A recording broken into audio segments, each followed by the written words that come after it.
Hey, what's up everyone, and welcome to my review for the Lego Movie, which is a film I was very excited for. Hell, when I did my top 10 most anticipated movies of this year, I put it like number 5 or number 4. I couldn't wait for it because, of course, the directors, Phil Lord and Chris Miller, made the first Cloudy with a Chance of Meatballs film and 21 Jump Street, which I consider both of those films two of the funniest movies I've saw in the last few years.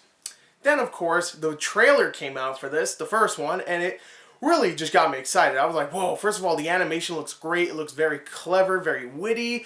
It looks like it could be a lot of fun. Then the second trailer came out, and then it blew away the first trailer, and I was pumped from there on. So, what did I think of the Lego Movie?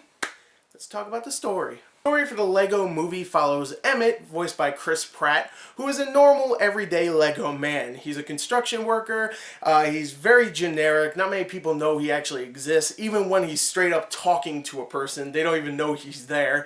He's just a generic dude. And of course, he's thrown into this resistance group that's trying to stop Lord Business, played by Will Ferrell, from destroying Lego World. The only way they can do that is if they get the piece of resistance, which Emmett has glued onto his back accidentally. So they need that piece to stop Lord Business from destroying the world and blah blah blah. That's the story. When you think about it, the story, like Emmett himself, is very generic. I mean, it's a guy, he's thrown into a resistance, he's the special, he has to go and stop the evil dude, blah blah blah. It's pretty generic when you think about it, but when you watch the film, just the way they structure it, the way they throw gags in here, and there's even a twist. I'm not kidding. The Lego Movie has a M. Night Shyamalan type twist in it, which is brilliant, but I'll get to that in a second. I'm not going to spoil it, but I'll get to why I love it in a second. But they throw all these different things in, and it's hard to explain. You just have to watch the movie, and when you do, you have a lot of really likable characters, a lot of really funny lines, just really funny sight gags. It's all thrown into this plot, and it just makes it really fun. It's a really funny, really fun story. The voice cast is just perfect in here. Every single person gives it their all, and probably my favorite voice actor here is Liam Neeson. Liam Neeson is one of those guys, when you see him, he looks serious. He always does. When you see him in a movie, you know he means business. But in this film, he plays good cop, bad cop. So he plays the bad cop, and he's typical Liam Neeson. He's growly, he's mean, you know, he's Liam Neeson. He wants his daughter back, and he'll do anything. But for good cop, he's this really nice, kind of dorky kind of cop. He's like, hey guys, what's up? And just whenever he goes back to good cop, I laugh my ass off just thinking it's Liam Neeson. Liam Neeson, the tough guy from Taken and of course Schindler and stuff. He's like, hey guys, what's up? You want some water? And I couldn't stop laughing. But everybody else does a great job too. I was about to say Chris Emmett. Chris Pratt, I'm really starting to really like that guy. After I saw Her and Delivery Man and now this, I'm really liking him. I don't watch Parks and Rec, but I heard he's really good on that show too. So he's really great in this, if he's on that show. I'm pretty sure he's on that. But anyway, he's really good as Emmett. Elizabeth Banks, who I always love, plays Wildstyle, who is the girlfriend of Batman in the film, voiced by Will Arnett. I'll talk about him in a second. She's great as well. Batman is voiced by Will Arnett, who I love, and he is so good as Batman.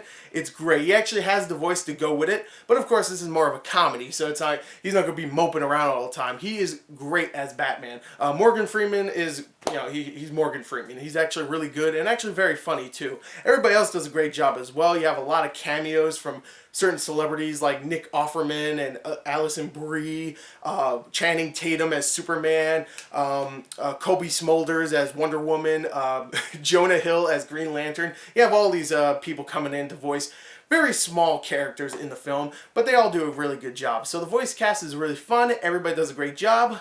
My favorite is Liam Neeson. Oh, also Will Ferrell is great too. I forgot to mention him. But let me get back into what I really love about this film and why it's not only my favorite film of this year, which isn't very hard. There was a lot of crappy movies this year. Not only that, but it's my favorite, I think my favorite animated movie in the last few years. I love this film because, first of all, the animation, which I think is mostly CG, looks exactly like someone made it out of Legos. It looks exactly like that. When something explodes, you don't see a big explosion like a CG explosion. No, you see like a bunch of Legos form into that explosion. There's a part on top of a train where the smoke is even Legos, and I love that. Every single thing is just so well detailed, and it's all made of Legos, and I love that. Even the sound effects. There's times where the sound effects, all it is like someone going broom or something like that, and I love it. It's so good, and it just makes it feel like someone actually made this out of Legos. It's not CG, it's not, you know, professionally made, which I know that sounds weird, but it's made out of Legos. It looks like something a kid could do, you know, it really does. And the animation is beautiful because of that. It just matches what you could make, and I love that. And like I said, the movie is so funny. It really is. Every second there's a really funny sight gag or really funny piece of dialogue or whatever. There's just a lot of stuff to look at. You have to watch this movie a few times just to see every single sight gag. And what I really love is that I was in a theater with, of course, a bunch of kids, but of course a bunch of adults. And a lot of the times, kids weren't laughing. The adults were. And I was just like, good. Thank you. You made a movie where kids are going to laugh, of course, and they're going to love all the pretty colors and whatever. But then you're going to have adults that are going to laugh and really enjoy the experience. I heard an adult said, that was really good. That was really good. And he wasn't even with a kid.